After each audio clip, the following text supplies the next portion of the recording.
Hello दोस्तों, स्वागत है आप सभी का हमारे इस नए वीडियो में। तो कैसे हैं आप सब? उम्मीद है बहुत अच्छे होंगे। तो दोस्तों आज हम लोग इस वीडियो में करने वाले हैं जीके जीएस के टॉप 30 क्वेश्चंस, जो कि आपकी बीपीएससी टीआरई 3 और टीआरई 4 परीक्षा के लिए बहुत ही इम्पोर्टेंट होने वाले हैं। तो दोस्तों इस वीडियो में आपके साइंस और एनवायरनमेंट टॉपिक से सिलेक्टेड प्रश्न लिए गए हैं। तो दोस्तों अगर आप लोग इस चैनल पर नए हैं तो चैनल को सब्सक्राइब कर लीजिए और बेल आइकन को भी प्रेस कर लीजिए, जिससे कि किसी भी वीडियो की नोटिफिकेशन आप तक सबसे पहले पहुंच सके और कोई भी वीडियो आपसे मिस ना हो सके। तो दोस्तों स्टार्ट करते हैं पहले क्वेश्चन के साथ। तो इसमें कह रहा है दोस्तों, वे पेड़ पौधे जो अपने पोषण के लिए सड़ी गली चीज़ों पर आश्रित रहते हैं क्या कहलाते हैं?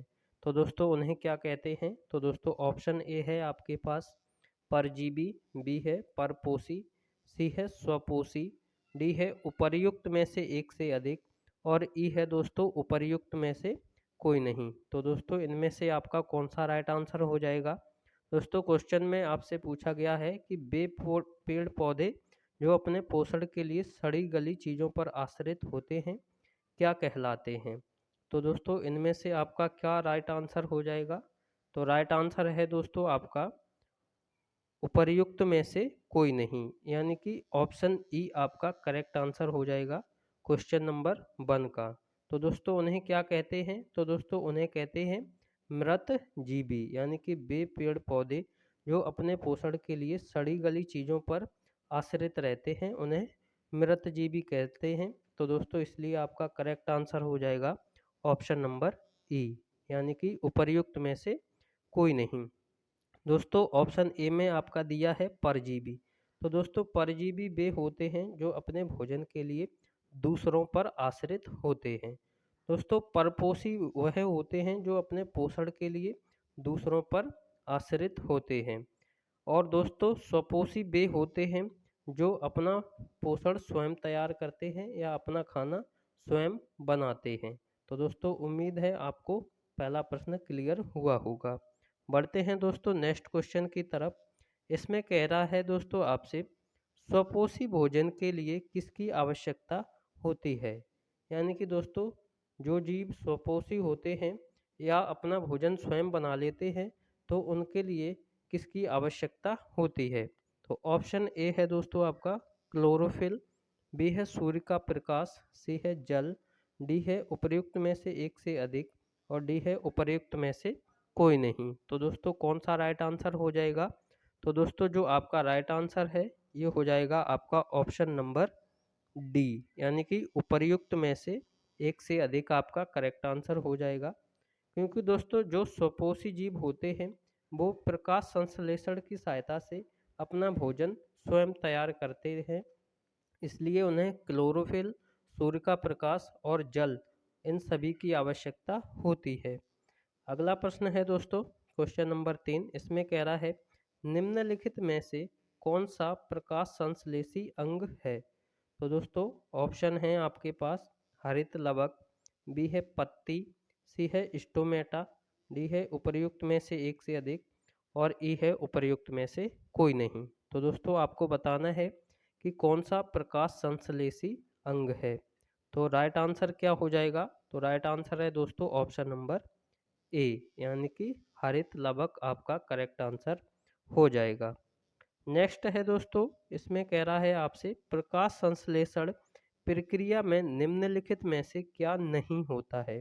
तो दोस्तों आपको यहाँ गौर करना है, इसमें पूछा गया है कि प्रकाश संश्लेषण क्रिया में क्या नहीं होता है। तो ऑप्शन ए है दोस्तों कार्बन डाइऑक्साइड का मुक्त होना, बी है कार्बन डाइऑक्साइड का उपयोग होना, सी है ऑक्सीजन का मुक्त होना, डी है उपर्युक्त में से एक से अधिक और ई है दोस्तों उपर्युक्त में से कोई नहीं। तो दोस्तों कौन सा राइट आंसर हो जाएगा? तो दोस्तों जो इसका राइट आंसर है दोस्तों आपसे इसमें पूछा है कि निम्नलिखित में से क्या नहीं होता है। तो इसके अकॉर्डिंग आपका आंसर हो जाएगा ऑप्शन नंबर ए, यानी कि कार्बन डाइऑक्साइड का मुक्त होना। यानी कि दोस्तों इसमें आपका कार्बन डाइऑक्साइड मुक्त नहीं होता है। तो दोस्तों प्रकाश संश्लेषण की जो क्रिया है इसमें कार्बन डाइऑक्साइड का उपयोग होता है और दोस्तों ऑक्सीजन मुक्त होती है। तो दोस्तों आपका करेक्ट आंसर हो जाएगा ऑप्शन नंबर ए। तो दोस्तों उम्मीद है आपको वीडियो पसंद आ रहा होगा। तो दोस्तों अगर वीडियो पसंद आ रहा है तो आप लोग वीडियो को लाइक और शेयर भी कर दीजिए। तो बढ़ते हैं दोस्तों नेक्स्ट क्वेश्चन की तरफ। इसमें कह रहा है आपसे किसका उपयोग कोशिका द्वारा ऊर्जा का उत्पादन में किया जाता है। तो दोस्तों ऑप्शन ए है आपका अमीनो अम्ल, बी है वसा अम्ल, सी है ग्लूकोज, डी है एक से अधिक और ई है कोई नहीं। तो दिन इनमें से कौन सा राइट आंसर हो जाएगा। तो दोस्तों राइट आंसर है आपका ऑप्शन नंबर सी यानी कि ग्लूकोज आपका बिल्कुल करेक्ट आंसर हो जाएगा। तो दोस्तों कोशिका द्वारा ऊर्जा उत्पादन में ग्लूकोज का प्रयोग किया जाता है।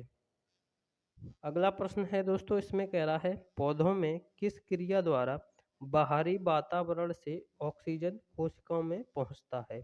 तो दोस्तों कौन सा राइट हो जाएगा। ऑप्शन ए है विसरण द्वारा, बी है प्रकाश संश्लेषण द्वारा, सी है किण्वन द्वारा, डी है एक से अधिक और ई है दोस्तों उपर्युक्त में से कोई नहीं। तो दोस्तों आपसे प्रश्न में पूछा है कि पौधों में किस क्रिया द्वारा बाहरी वातावरण से ऑक्सीजन कोशिकाओं में पहुंचता है। तो दोस्तों कौन सा राइट आंसर हो जाएगा। तो राइट आंसर है दोस्तों ऑप्शन नंबर ए यानी कि विसरण आपका करेक्ट आंसर हो जाएगा। अगला प्रश्न है दोस्तों, इसमें कह रहा है आपसे मनुष्य के ट्रैकिया में किस प्रकार के बलय पाए जाते हैं। तो दोस्तों ऑप्शन ए है आपका, इसमें कह रहा है उपास्थि के बने पूर्ण बलय, बी है उपास्थि के बने अपूर्ण बलय, सी है दोस्तों क्यूटिकल के बने पूर्ण बलय, डी है एक से अधिक और ई है उपर्युक्त में से कोई नहीं। तो दोस्तों कौन सा राइट आंसर हो जाएगा क्वेश्चन नंबर 7 का। तो दोस्तों इसका राइट आंसर है ऑप्शन नंबर बी यानी कि उपास्थि के बने अपूर्ण बलय पाए जाते हैं मनुष्य के ट्रैकिया में। तो ऑप्शन बी दोस्तों आपका करेक्ट आंसर हो जाएगा। नेक्स्ट है दोस्तों क्वेश्चन नंबर 8, इसमें कह रहा है श्वसन की क्रिया में खाद्य पदार्थ का क्या होता है। तो दोस्तों इसमें खाद्य पदार्थ का क्या होता है श्वसन की क्रिया के दौरान। तो ऑप्शन ए है दोस्तों परिवर्तन होता है, बी है दोस्तों विघटन होता है, सी है दहन होता है, डी है एक से अधिक और ई है दोस्तों उपर्युक्त में से कोई नहीं। तो दोस्तों क्वेश्चन नंबर 8 का करेक्ट आंसर क्या हो जाएगा।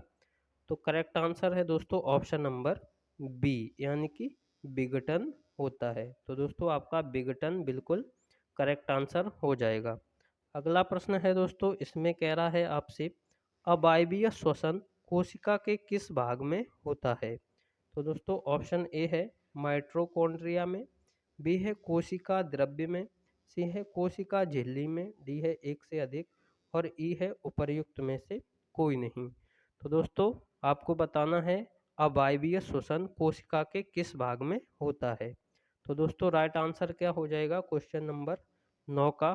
तो राइट आंसर है दोस्तों ऑप्शन नंबर बी यानी कि कोशिका द्रव्य आपका बिल्कुल करेक्ट आंसर हो जाएगा। अगला है दोस्तों क्वेश्चन नंबर 10, इसमें कह रहा है मनुष्य में सांस लेने और छोड़ने की प्रक्रिया को क्या कहा जाता है। तो दोस्तों इस प्रक्रिया को क्या कहते हैं। ऑप्शन ए है श्वसन, बी है दोस्तों श्वासोच्छ्वास, सी है निश्वसन, डी है उपर्युक्त में से एक से अधिक और ई है दोस्तों उपर्युक्त में से कोई नहीं। तो दोस्तों कौन सा राइट आंसर है। तो राइट आंसर हो जाएगा दोस्तों ऑप्शन नंबर बी यानी कि श्वासोच्छ्वास आपका करेक्ट आंसर हो जाएगा। अगला प्रश्न है दोस्तों, इसमें कह रहा है पौधों में गैसों के आदान प्रदान के लिए क्या मौजूद रहता है।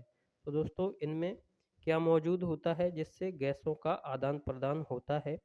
ऑप्शन ए है दोस्तों जड़ के द्वारा होता है, बी है रंध्र के द्वारा होता है, सी है तना, डी है उपर्युक्त में से एक से अधिक और ई है दोस्तों उपर्युक्त में से कोई नहीं। तो दोस्तों पौधों में गैसों का आदान प्रदान रंध्र के द्वारा होता है। तो ऑप्शन बी बिल्कुल करेक्ट आंसर हो जाएगा। अगला प्रश्न है दोस्तों, इसमें कह रहा है क्वेश्चन नंबर 12 में एक कोशिकीय शैवालों में जल का परिवहन कैसे होता है। तो दोस्तों ऑप्शन ए है परासरण द्वारा, बी है विसरण द्वारा, सी है जाइलम वाहिकाओं द्वारा, डी है उपर्युक्त में से एक से अधिक और ई है उपर्युक्त में से कोई नहीं। तो दोस्तों क्वेश्चन नंबर 12 का करेक्ट आंसर क्या हो जाएगा? तो करेक्ट आंसर है दोस्तों ऑप्शन नंबर बी, यानी कि विसरण आपका करेक्ट आंसर हो जाएगा। तो दोस्तों एक कोशिकीय शैवालों में जल का परिवहन विसरण क्रिया द्वारा होता है। अगला प्रश्न है दोस्तों क्वेश्चन नंबर 13, इसमें कह रहा है पौधों में खाद्य पदार्थों का स्थानांतरण किस रूप में होता है? ऑप्शन ए है ग्लूकोज के रूप में, बी है सुक्रोज, सी है स्टार्च, डी है एक से अधिक और ई है उपर्युक्त में से कोई नहीं। तो दोस्तों 13 का राइट आंसर क्या हो जाएगा? तो राइट आंसर है ऑप्शन नंबर बी, यानी कि सुक्रोज आपका करेक्ट आंसर हो जाएगा। पौधों में खाद्य पदार्थों का स्थानांतरण सुक्रोज के रूप में होता है। अगला प्रश्न है दोस्तों, इसमें कह रहा है फ्लोएम में खाद्य पदार्थों का परिवहन पौधों में किस दिशा में होता है? यानी कि दोस्तों फ्लोएम से खाद्य पदार्थों का परिवहन पौधों में किस दिशा में होता है? ऑप्शन ए है केवल नीचे की ओर, बी है केवल ऊपर की ओर, सी है ऊपर और नीचे दोनों ओर और डी है दोस्तों उपर्युक्त में से एक से अधिक और ई है उपर्युक्त में से कोई नहीं। तो दोस्तों फ्लोएम में खाद्य पदार्थों का परिवहन किस दिशा में होता है? तो क्या होगा करेक्ट आंसर? तो करेक्ट आंसर है दोस्तों ऑप्शन नंबर सी, यानी कि ऊपर और नीचे दोनों, यानी कि ऑप्शन सी आपका बिल्कुल करेक्ट आंसर हो जाएगा। नेक्स्ट है दोस्तों, इसमें कह रहा है क्वेश्चन नंबर 15, निम्नलिखित में से किसकी उपस्थिति के कारण रक्त का रंग लाल दिखाई देता है? तो दोस्तों रक्त में क्या पाया जाता है जिसके कारण रक्त का रंग लाल दिखाई देता है? ऑप्शन ए है हीमोग्लोबिन, बी है दोस्तों फाइब्रिन, सी है थ्रोम्बिन, डी है उपर्युक्त में से एक से अधिक और ई है उपर्युक्त में से कोई नहीं। तो दोस्तों राइट आंसर क्या है? तो राइट आंसर हो जाएगा ऑप्शन नंबर ए, यानी कि हीमोग्लोबिन के कारण रक्त का रंग लाल दिखाई देता है। तो ऑप्शन ए बिल्कुल करेक्ट आंसर हो जाएगा। अगला है दोस्तों क्वेश्चन नंबर 16, इसमें कह रहा है शुद्ध या ऑक्सीजन युक्त हृदय से शरीर के विभिन्न अंगों तक ले जाने वाली वाहिकाओं को क्या कहते हैं? तो दोस्तों शुद्ध या ऑक्सीजन युक्त रक्त जो होता है या खून होता है, ये हृदय से शरीर के विभिन्न अंगों या भागों तक इन्हें कौन ले जाता है? तो ऑप्शन ए हो जाएगा दोस्तों धमनी, बी है सिरा, सी है आलिंद, डी है उपर्युक्त में से एक से अधिक और ई है उपर्युक्त में से कोई नहीं। तो राइट आंसर क्या हो जाएगा? तो राइट आंसर है दोस्तों जो शुद्ध और ऑक्सीजन युक्त रक्त होता है, ये धमनियों के द्वारा शरीर के विभिन्न भागों तक ले जाया जाता है। और दोस्तों जो आपका सिराएं होती हैं, इनमें अशुद्ध रक्त बहता है। अगला प्रश्न है दोस्तों, इसमें कह रहा है निम्नलिखित में से कौन सा पदार्थ एमिनो अम्ल के विखंडन से बनता है? तो ऑप्शन ए है दोस्तों कार्बन डाइऑक्साइड, बी है कार्बन मोनोऑक्साइड, सी है अमोनिया, डी है उपर्युक्त में से एक से अधिक और दोस्तों ई है उपर्युक्त में से कोई नहीं। तो दोस्तों कौन सा आपका राइट आंसर हो जाएगा? इसमें पूछा गया है निम्नलिखित में से कौन सा पदार्थ एमिनो अम्ल के विखंडन से बनता है? तो दोस्तों करेक्ट आंसर हो जाएगा ऑप्शन नंबर सी, यानी कि अमोनिया आपका करेक्ट आंसर हो जाएगा। नेक्स्ट है दोस्तों क्वेश्चन नंबर 18, इसमें कह रहा है वृक्क किस जैव प्रक्रम का हिस्सा है? तो दोस्तों ऑप्शन ए है दोस्तों उत्सर्जन, बी है श्वसन, सी है पोषण, डी है उपर्युक्त में से एक से अधिक और ई है उपर्युक्त में से कोई नहीं। तो दोस्तों वृक्क का क्या काम होता है? तो दोस्तों ये किस जैव प्रक्रम का हिस्सा है? तो करेक्ट आंसर हो जाएगा ऑप्शन नंबर ए, यानी कि उत्सर्जन तंत्र के अंतर्गत वृक्क आता है। नेक्स्ट है दोस्तों आपका क्वेश्चन नंबर 19, इसमें कह रहा है रेजिन किस पौधे का उत्सर्जी पदार्थ है? यानी कि किस पौधे द्वारा रेजिन को उत्सर्जित किया जाता है? ऑप्शन ए हो जाएगा बबूल, बी है पीपल, सी है चीड़, डी है उपयुक्त में से एक से अधिक या कोई नहीं। तो राइट आंसर क्या हो जाएगा क्वेश्चन नंबर 19 का? तो राइट आंसर है दोस्तों ऑप्शन नंबर सी, यानी कि चीड़ आपका करेक्ट आंसर हो जाएगा। दोस्तों रेजिन चीड़ के पौधे से उत्सर्जित किया जाता है। नेक्स्ट है दोस्तों, पादप अपशिष्ट कहाँ स्थित रहते हैं? तो दोस्तों जो पादपों में अपशिष्ट होते हैं ये कहाँ पर स्थित होते हैं? ऑप्शन ए है पत्तियों में, बी है कोशिकी रिक्तिकाओं में, सी है छाल में, डी है एक से अधिक और ई है कोई नहीं। तो राइट आंसर क्या हो जाएगा? तो राइट आंसर हो जाएगा दोस्तों ऑप्शन नंबर डी, यानी कि उपर्युक्त में से एक से अधिक आपका करेक्ट आंसर हो जाएगा। इन सभी में दोस्तों अपशिष्ट स्थित रहते हैं। अगला है दोस्तों क्वेश्चन नंबर 21, इसमें कह रहा है एब्सिसिक एसिड किस तरह का रसायन है? तो ऑप्शन ए है दोस्तों ऑक्सिन की तरह, बी है जिब्रेलिन की तरह, सी है वृद्धि रोधी, डी है एक से अधिक और ई है दोस्तों उपर्युक्त में से कोई नहीं। तो राइट आंसर क्या हो जाएगा? तो दोस्तों आपसे पूछा है एब्सिसिक एसिड किस तरह का रसायन है, तो करेक्ट आंसर हो जाएगा ऑप्शन नंबर सी, यानी कि वृद्धि रोधी। अगला है आपका क्वेश्चन नंबर 22, इसमें कह रहा है मस्तिष्क का कौन सा भाग हृदय स्पंदन एवं श्वसन गति को नियंत्रित करता है? तो दोस्तों वह मस्तिष्क का कौन सा भाग है जो हृदय स्पंदन और श्वसन की गति को नियंत्रित करता है? ऑप्शन ए है दोस्तों सेरिब्रम, बी है मेडुला, सी है सेरिबेलम, डी है उपर्युक्त में से एक से अधिक और ई है उपर्युक्त में से कोई नहीं। तो राइट आंसर हो जाएगा आपका ऑप्शन नंबर बी, यानी कि दोस्तों जो मेडुला है ये हृदय स्पंदन और श्वसन की गति को नियंत्रित करता है। अगला है दोस्तों क्वेश्चन नंबर 23, इसमें कह रहा है हार्मोन्स किससे स्रावित होते हैं?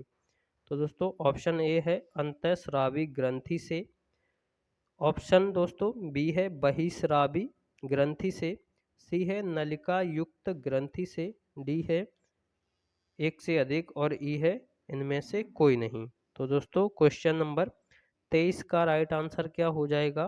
तो राइट आंसर है ऑप्शन नंबर ए, यानी कि अंतःस्रावी ग्रंथि से हार्मोन्स स्रावित होते हैं। नेक्स्ट है दोस्तों क्वेश्चन नंबर 24, इसमें कह रहा है एस्ट्रोजन किससे स्रावित होता है? तो दोस्तों ऑप्शन ए है ब्रसड़ से, बी है अंडाशय से, सी है थायराइड द्वारा, डी है उपर्युक्त में से एक से अधिक और ई है उपर्युक्त में से कोई नहीं। तो दोस्तों इनमें से आपको बताना है कि जो एस्ट्रोजन होता है ये किससे स्रावित होता है? तो राइट आंसर हो जाएगा ऑप्शन नंबर ए, यानी कि ब्रसड़ के द्वारा एस्ट्रोजन स्रावित होता है। नेक्स्ट है दोस्तों, इसमें कह रहा है निम्नलिखित में से कौन सी अलैंगिक जनन की विधि है? तो दोस्तों कौन सी अलैंगिक जनन की विधि है? ऑप्शन ए है विखंडन, बी है मुकुलन, सी है बीजाणु जनन, डी है उपर्युक्त में से एक से अधिक या कोई नहीं। तो दोस्तों 25 का राइट आंसर क्या हो जाएगा? तो राइट आंसर है ऑप्शन नंबर डी, यानी कि उपर्युक्त में से एक से अधिक, यानी कि सभी में अलैंगिक जनन द्वारा अलैंगिक जनन होता है। नेक्स्ट है दोस्तों, इसमें कह रहा है पुंकेसर के अग्रभाग को क्या कहते हैं? तो क्वेश्चन नंबर 26 है दोस्तों, पुंकेसर के अग्रभाग को क्या कहते हैं? ऑप्शन है वर्तिका, बी है परागकोश, सी है परागनली, डी है एक से अधिक या कोई नहीं। तो दोस्तों कौन सा राइट आंसर हो जाएगा? तो राइट आंसर है ऑप्शन नंबर बी, यानी कि परागकोश आपका करेक्ट आंसर हो जाएगा। पुंकेसर के अग्रभाग को परागकोश कहते हैं। नेक्स्ट है दोस्तों क्वेश्चन नंबर 27, मेंडल ने अपने प्रयोग के लिए किस पौधे का चयन किया था? तो दोस्तों ऑप्शन है आपका मटर, बी है गुलाब, सी है सहतूत, डी है उपर्युक्त में से एक से अधिक या कोई नहीं। तो दोस्तों मेंडल ने अपने प्रयोग के लिए किस पौधे का प्रयोग किया? तो करेक्ट आंसर हो जाएगा ऑप्शन नंबर ए, यानी कि मटर के पौधे का प्रयोग किया था। अगला प्रश्न है, इसमें कह रहा है दोस्तों क्वेश्चन नंबर 28 में किसी पारिस्थितिकी तंत्र में ऊर्जा ग्रहण करने वाले को क्या कहते हैं? तो दोस्तों ऊर्जा ग्रहण करने वाले को क्या कहते हैं? ऑप्शन ए है उत्पादक, बी है उपभोक्ता, सी है अपघटक, डी है उपर्युक्त में से एक से अधिक या कोई नहीं। तो दोस्तों जो ऊर्जा ग्रहण करते हैं उन्हें कहते हैं उत्पादक। ऑप्शन ए बिल्कुल करेक्ट आंसर आज हो जाएगा। तो दोस्तों उत्पादक के अंतर्गत पादप आते हैं या हरे पेड़ पौधे आते हैं जो ऊर्जा से अपना भोजन स्वयं बनाते हैं। अगला है दोस्तों, एक आहार श्रृंखला में शाकाहारी से किसका निर्माण होता है? तो दोस्तों शाकाहारी से किसका निर्माण होता है?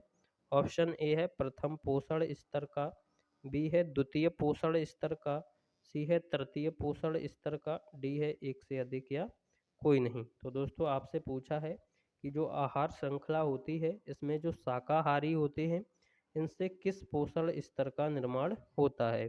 तो राइट आंसर हो जाएगा 29 का ऑप्शन नंबर बी, यानी कि द्वितीय पोषण स्तर का निर्माण होता है। नेक्स्ट है दोस्तों क्वेश्चन नंबर 30। इसमें कह रहा है निम्नलिखित में से कौन सा समूह एक आहार श्रृंखला का निर्माण करता है? तो दोस्तों इनमें आपको 3 समूह दिए गए हैं, करेक्ट आंसर बताना है। तो ऑप्शन ए में है घास, मछली तथा मेढक, बी है शैवाल, घास तथा ग्रासोफर, उसके बाद सी है घास, बकरी तथा मनुष्य, एक से अधिक या कोई नहीं। तो दोस्तों इनमें से कौन सा समूह है जो एक खाद्य श्रृंखला का निर्माण करता है?